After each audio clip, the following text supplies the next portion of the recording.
Thor Ragnarok is proving somewhat divisive among fans. While I enjoyed the film, I can't help but feel disappointed with the direction it took. The more I think about it, the more frustrated I am with what I believe could have been a much stronger film. While I love comedy, Ragnarok seems to prioritize comedy over emotion to a point that's detrimental to the story.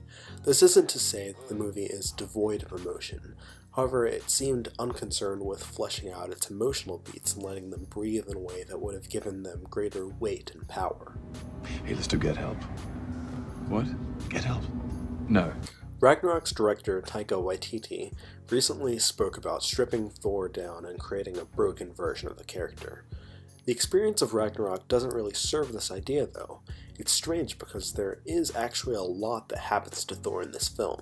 Yet, as we come to the end of Thor Ragnarok, it doesn't feel like our hero has been through a harrowing ordeal. The film has all these great elements of loss to work with, but it never really treats them as true moments of despair that break Thor down emotionally so he can build himself back up in a moving way. What if it did, though?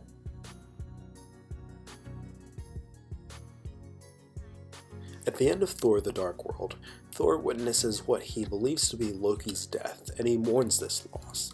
In Ragnarok, we don't get to see Thor figure out that his brother is alive, since it happens off-screen.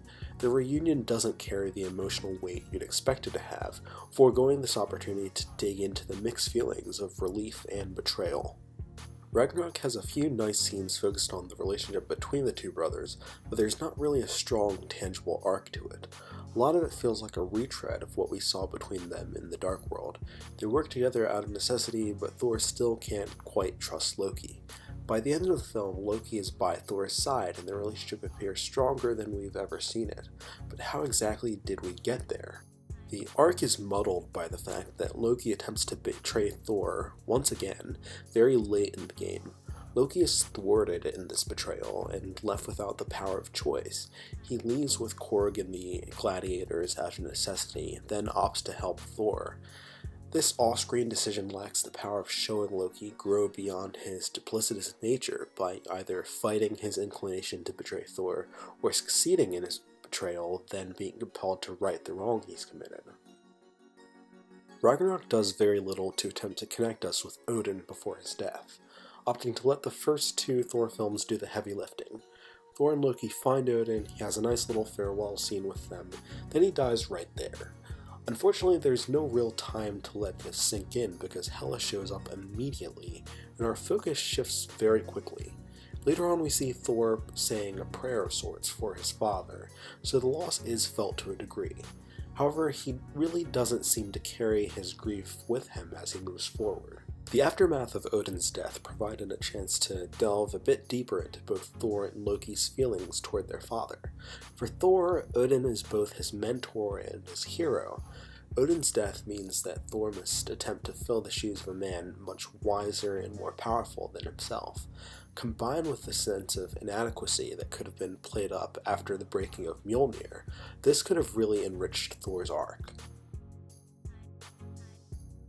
Especially after the events of the first Thor film, Mjolnir carries so much symbolic significance to Thor as an extension of himself and a representation of both his power and his worthiness. While I wouldn't necessarily want to see Thor mope and cry about his hammer, it would have been fitting for him to have a moment in which he feels powerless and hopeless after being defeated by Hela.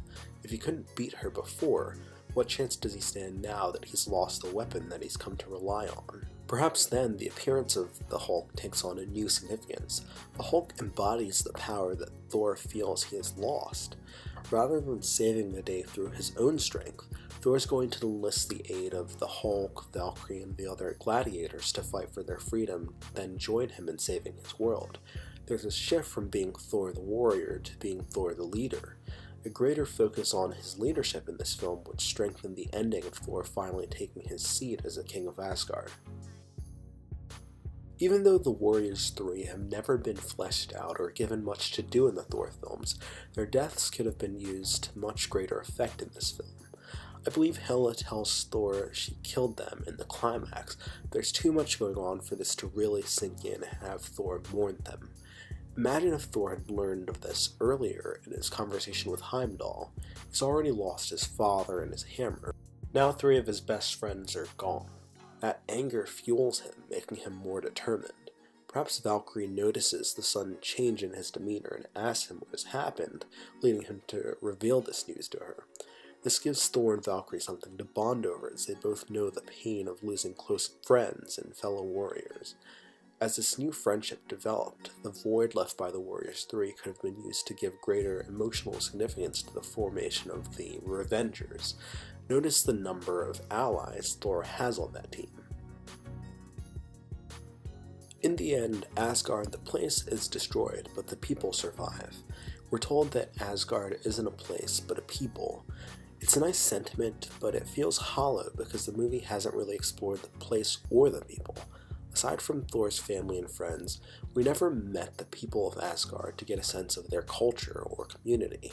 This could have been helped by having Thor spend a little more time at home among his people before seeing through Loki's deception, rather than figuring it out off-screen and getting right down to business upon his return. It'd be fun to see Thor as the most popular guy in town, who's really loved by the community. That connection with Asgard's people would make us care more about their fate. Emphasizing that sense of home, that Asgard is a place of comfort for Thor that houses many cherished memories, would make us feel that tragic loss more. I believe these kinds of tweaks would have helped to make Ragnarok into a more emotionally satisfying journey. For many people, Thor Ragnarok delivered everything they were hoping for. I can understand how if you go in just looking for a good time, this is a satisfying experience. I don't think anyone is wrong for feeling that way. However, I can't help but want more out of a film like this because I believe it can be more. That is all for this video. Thank you very much for watching. For an extended, more in-depth analysis, please check out the written version, which I will post a link to in the description.